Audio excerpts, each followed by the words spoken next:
व्यक्ति को अनाधिकारिता दे दें अपने जीवन पे।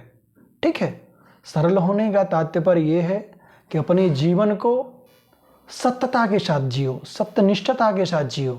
यदि आप इस कार्य पर आप काम करने लगते हैं तो स्वतः स्वकीय रूप से आपको भक्ति मार्ग अपना लेगा। और अगर हमें कुछ ऐसे व्यक्तियों के बारे में बताना हो जो श्री कृष्ण के भक्ति करना चाहते हैं, तो वो शुरुआत कैसे करें? जैसे लोग सेवा के बारे में बताते हैं, तो उस सेवा भाव के लिए क्या आवश्यकता है? हमारे यहाँ भक्ति परंपरा में नवधा भक्ति की बात कही गई है, तुलसीदास बाबा भी किए हैं, भागवत जी में भी इसका वर्णन आता है। श्रवणम कीर्तनम चैव पाद स्पर्श सेवनम इत्यादि बहुत से शंकर तत्व रूप से स्थापित किया गया है, ये सब बातें बताई गई हैं। तो सबका भाव एक सदृश नहीं हो सकता, सब माला लेकर नहीं बैठ सकते हैं, सब भजन नहीं कर सकते हैं। तो भगवान की बड़ी कृपा है कि आप साधन भाव से भी कार्य का संकलन मतलब अपनी पूर्ति कर सकते हो। आप किसी का सेवा भाव में बहुत मन लगता है तो उस संतों का सेवा कर सकता है, दरिद्र नारायण का सेवा कर सकता है, किसी जरूरतमंद की जो अपेक्षा है उसकी पूर्ति करके वही सेवा भाव को उत्पन्न कर सकता है या उस सेवा भाव से उसकी पूर्ति कर सकता है। ये भी सेवा ही है। तो ये भक्ति का ही पार्ट है, भक्ति का ही विषय वस्तु है। तो हमको ये विषय ध्यान रखना चाहिए कि हम जो भी सेवा कर रहे हैं या जो भी पूजन की पद्धति अपना रहे हैं, भक्ति में प्रवेश कर रहे हैं, केवल माला जपने से या साधन रूप से आपको चुप रहने से, ठीक है, या भजन कीर्तन ही भक्ति का रूप नहीं है। भक्ति में जितने भी पथ हैं, 9 प्रकार की जितने भी है, संतों की सेवा, संतों के साथ समागम करना, उनके साथ सत्संग करना, ठीक है। तो बहुत लोगों को माला जपना अच्छा नहीं लगता, वे कथा श्रवण उनका बहुत प्रिय है, वे कथा भगवान का श्रवण ही सुनना बहुत प्रिय होता है, तो वे भी भक्ति है उनका। किसी का सेवा भाव है तो सेवा में पुष्टता उनकी स्थापित है। तो ये आवश्यकता नहीं है कि आप केवल माला लेकर के, लोग विसंगतियाँ बहुत फैली हुई हैं कि भक्ति अर्थात आप केवल वही कर सकते हो, माला जप करना, पंडित टाइप कह रहना या साधु टाइप का रहना, ये भाव अलग रखना पड़ेगा हम लोगों को। पहले हम सरल हो जाएं और अपने लिए जो अनुकूल है या आपका मनोनुकूलित क्रिया क्या है उसका चयन करिए, अब भक्ति में सरस रूप से स्थापित हो जाइए। ये भक्ति में प्रवेश आराम से मिल जाएगा आपको। आपने जो अभी नवधा भक्ति के बारे में बात किया, तो इसको थोड़ा सा और साधारण शब्दों में साधारण लोगों के लिए बता सकते हैं?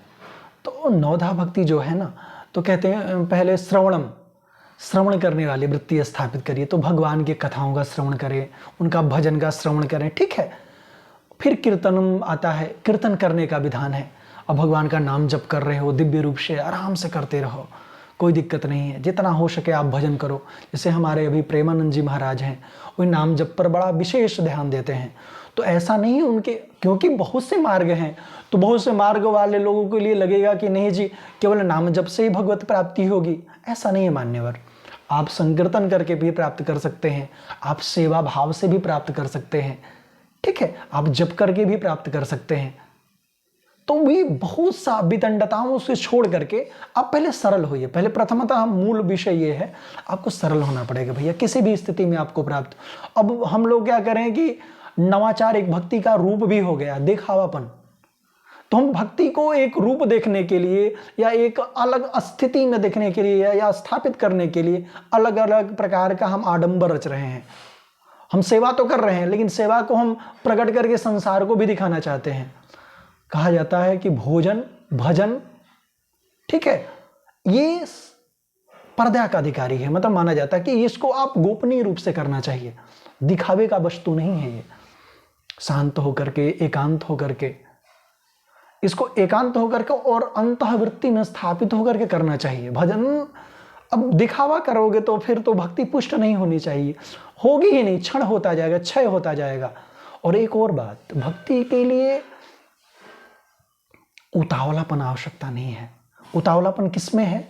उस प्रिय से मिलने की या उस जिस परमार्थ में आप हो उससे मिलने की हो, दिखावेपन की ना हो उतावलापन। ये कर दें, नामाचार क्या कर लें या नई पद्धति कैसे स्थापित कर लें, इस सब चीज़ों से हमको दूर रहना चाहिए। इससे दुराव करेंगे जितना तो बहुत अच्छा रहेगा आपके जीवन के लिए। असम्यकतया आप प्रवेश भी पालोगे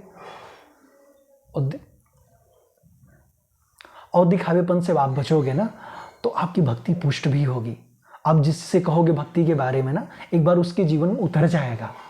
यदि आप ऐसे करते रहोगे तो कितना, क्योंकि एक नियम नियामक का सिद्धांत होता है, आप जब तक उसको जीवन में नहीं उतारोगे मान्यवर, तब तक वे दूसरे के जीवन में लाभान्वित नहीं कर सकता है।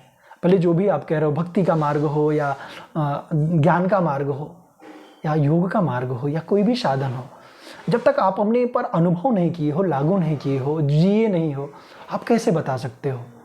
यदि मान लीजिए आपको बनारस जाना हो, काशी जाना हो, तो उसका रास्ता जानते हो तभी तो बताओगे। ऐसे नहीं लगा दो पश्चिम में है, पूरब में है, तो उसका मौलिक रूप से आपको साधन पता होना चाहिए। तो इस स्थिति में आपको ध्यान रखना चाहिए, भक्ति का पूर्ण स्थिति, अपूर्ण तो कोई नहीं है मान्यवर। और कोई कह दे कि मैं भक्ति में परिपक्व हो गया हूँ, ज्ञान में परिपक्व हो गया हूँ, तो ये सब कहना केवल वो भ्रंशक बातें हैं, झूठी बातें हैं, और खुद को धोखा देना कह सकते हो या पूरे समाज को धोखा देना कह सकते हो। इसलिए हमको इस सब चीज़ों पर ध्यान रखना पड़ेगा, और बहुत ध्यान इस बात का भी रखना पड़ेगा कि हम जो भी कर रहे हैं, हमारे कोई क्रिया से किसी अन्य को कष्ट न पहुंचे, विनम्रता से रहें हम। हमारा कोई भी प्रक्रिया किसी दूसरे के लिए कष्टकारक नहीं हो जाए।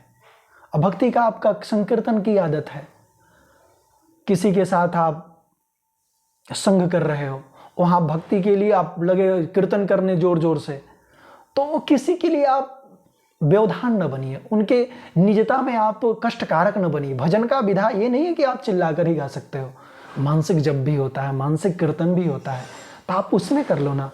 आपका मतलब पूजन विधि दूसरे के लिए उपयोजक ना हो, मतलब उसके लिए अवरोधक ना बने, उसके लिए अकारकत्व ना स्थापित कर दे।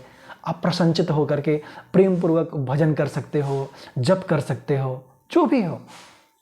दूसरे के लिए कष्ट दे रहे हो यदि भक्ति के मार्ग में, हम पूजन कर रहे हैं तो भक्ति का बड़ी प्रक्रिया इस समय इतनी मतलब विखंडतात्मक स्थिति स्थापित हो गई है। हम पूजन